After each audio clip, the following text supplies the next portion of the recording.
An epitaph is a short text honoring a deceased person. Strictly speaking, it refers to text that is inscribed on a tombstone or plaque, but it may also be used in a figurative sense. Some epitaphs are specified by the person themselves before their death, while others are chosen by those responsible for the burial. An epitaph may be in poem verse. Poets have been known to compose their own epitaphs prior to their death, as William Shakespeare did. Most epitaphs are brief records of the family, and perhaps the career, of the deceased, often with an expression of love or respect beloved father of. But others are more ambitious.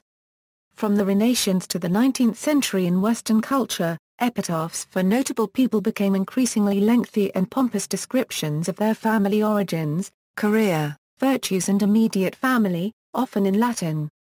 However, the Laudatio Turiae, the longest-known ancient Roman epitaph, exceeds almost all of these at 180 lines. It celebrates the virtues of a wife, probably of a consul. Some are quotes from holy texts, or aphorisms. One approach of many epitaphs is to speak to the reader and warn them about their own mortality. A right trick of others is to request the reader to get off their resting place, inasmuch as the reader would have to be standing on the ground above the coffin to read the inscription. Some record achievements.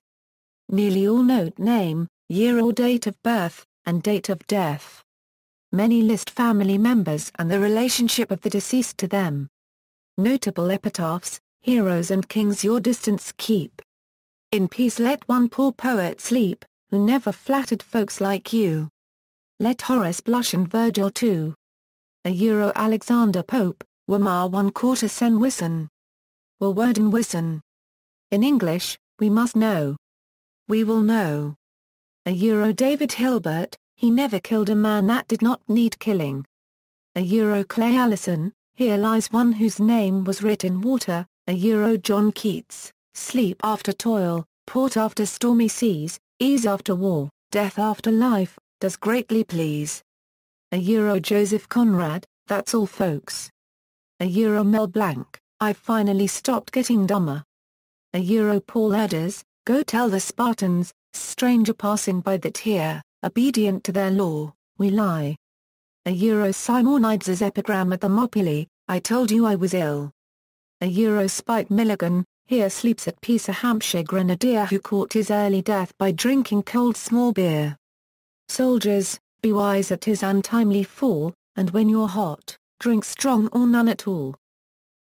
Thomas Thatcher tombstone epitaph in Winchester Cathedral, to save your world you asked this man to die, would this man, could he see you now, ask why? Epitaph for the unknown soldier, written by W. H. Auden, there is born an empty hearse covered over for such as appear not. Heroes have the whole earth for their tomb. Unknown soldier's epitaph, Athens.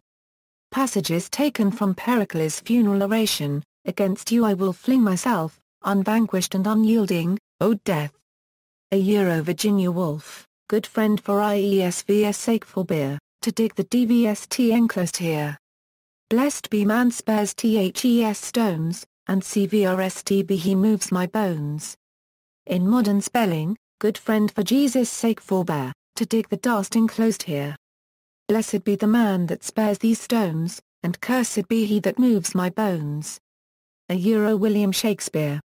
Epitaphs in music, in a more figurative sense, the term may be used for music composed in memory of the deceased. Igor Stravinsky composed in 1958 Epitaphium for flute, clarinet and harp. In 1967 Krzysztof Meyer called his Symphony No. 2 for choir and orchestra Epitaphium Stanisława Wojciechowicza in memoriam. Geoffrey Lewis composed Epitaphium Children of the Sun for narrator, chamber choir, piano, flute, clarinet and percussion. Bronius Kutavious composed in 1998 Epitaphium Temporum Periunti. Valentin Silvestrov composed in 1999 Epitaph LB. For viola and piano. In 2007 Graham Waterhouse composed Epitaphium for string trio as a tribute to the memory of his father William Waterhouse. The South African poet Gert Vloeknel wrote an untitled song, which appeared on his first music album Beaufort We Say Beautiful Wood as epitaph, because his producer Eckhard Potgieter told him that the song sounded like an epitaph.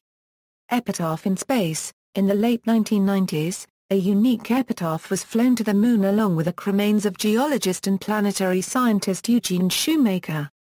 At the suggestion of colleague Carolyn Porco, Shoemaker's ashes were launched aboard the Lunar Prospector spacecraft on January 6, 1998. The ashes were accompanied by a laser-engraved epitaph on a small piece of foil. The spacecraft, along with the ashes and epitaph, crashed on command into the south polar region of the Moon on July 31, 1999. Bibliography, Vida, Gianmarco. Satisfying the Mind and Inflaming the Heart, Emotions and Funerary Epigraphy in 19th-Century Italy. Mortality, online edition.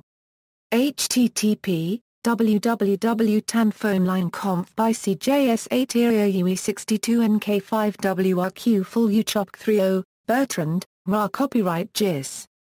K. Divertus. Les a copyright Epitaphs a copyright Die Pflanz des da copyright but Stückscheichs Clay. In a Bertrand, A. Carroll, and J.N.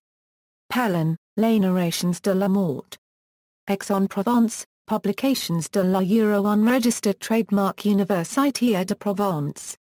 Guthke, K.S. Epitaph Culture in the West. Variations on a Theme in Cultural History. Lewiston, New York, Mellon. See also, Chronogram, Epigraph, Epitaphios Logos, Hero Stone, Epitaph, Cyclos Epitaph. References. External links, Imperial War Museum. What is the Koyama Epitaph? archive.iwan.org.uk. Retrieved April 4, 2013.